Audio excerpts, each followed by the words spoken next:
यः कर्मसु कौशलम्।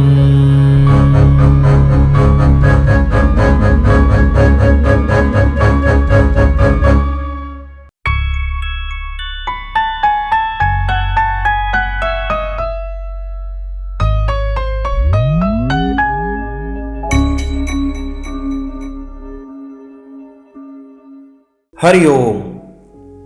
पिछली वीडियो में हमने देखा था कि जब महाभारत के युद्ध में कौरवों तथा पांडवों की सेनाएं युद्ध के लिए आमने सामने खड़ी हो जाती हैं, तब कौरवों का पिता धृतराष्ट्र अपने सचिव संजय से पूछता है कि धर्म क्षेत्र कुरुक्षेत्र में युद्ध की इच्छा से एकत्र हुए मेरे तथा पांडु के पुत्रों ने आपस में क्या किया। इस पर संजय ने क्या कहा। संजय उवाच दृष्ट्वा तु पांडवानिकं व्यूढ़ं दुर्योधनस्तदा आचार्यम उपसंगम्य राजा वचनम अब्रवीत।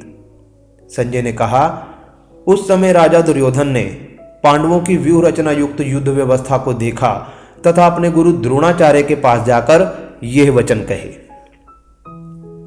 दुर्योधन कौन था? महाभारत की कथा में दुर्योधन धृतराष्ट्र का सबसे बड़ा पुत्र था, जो सारा राज्य हड़प लेना चाहता था।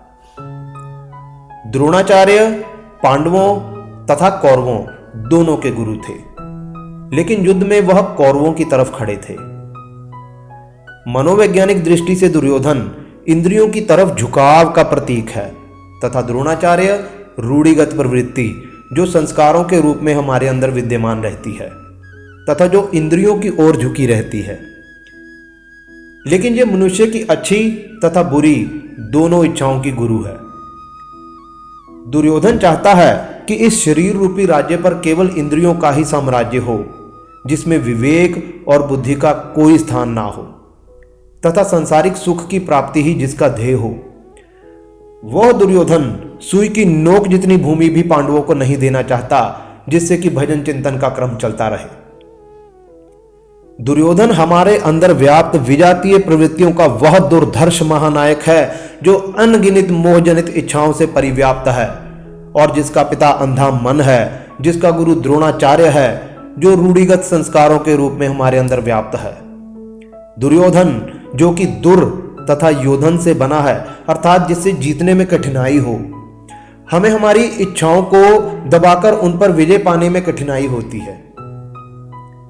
द्रोणाचार्य हमारे अंतर्मन में छिपा हुआ वह रूढ़िगत अज्ञान है, जिसके सहारे हम सारा जीवन चलते रहते हैं तथा बदलते नहीं हैं।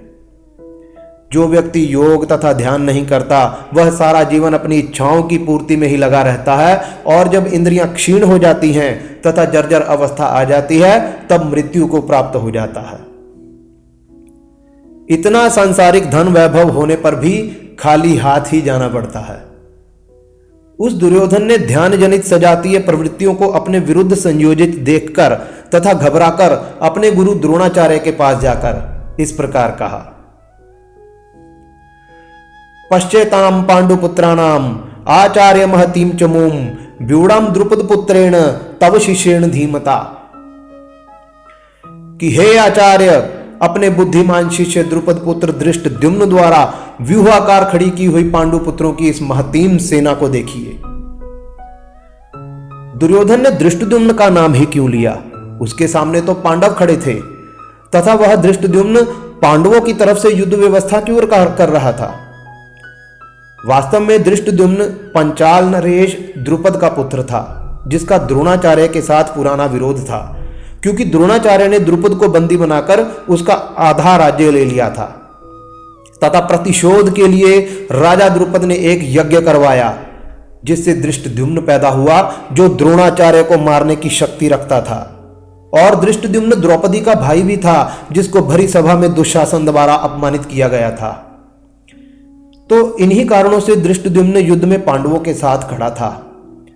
मनोवैज्ञानिक युद्ध में धृष्टद्युम्न मनुष्य में स्थित संस्कारों को काटने की क्षमता के प्रतीक के रूप में उपयुक्त होता है, जो वैराग्य रूपी द्रुपद का पुत्र है तथा जिसने संस्कार रूपी द्रोणाचार्य से ही शिक्षा प्राप्त करके संस्कारों को ही काटने की क्षमता प्राप्त की है। महाभारत के युद्ध में द्रोणाचार्य अंत में धृष्टद्युम्न के हाथों ही मारे गए थे। आगे दुर्योधन द्रोणाचार्य को पांडवों की सेना के महान वीरों के बारे में बताता है, जिसका वर्णन अगली वीडियो में किया जाएगा। हरिओम।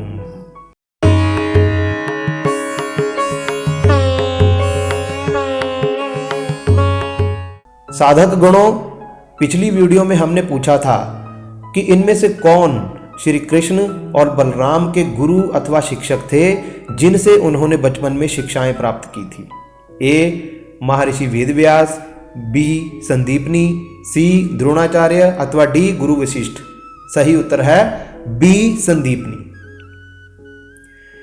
इस श्रृंखला में हमारा दूसरा प्रश्न ये रहा, कृपया कमेंट करके जरूर बताएं, महाभारत में कुल कितने पर्व हैं अर्थात चैप्टर हैं? ए 12, बी 14, सी 16 अथवा डी 18। हरिओम।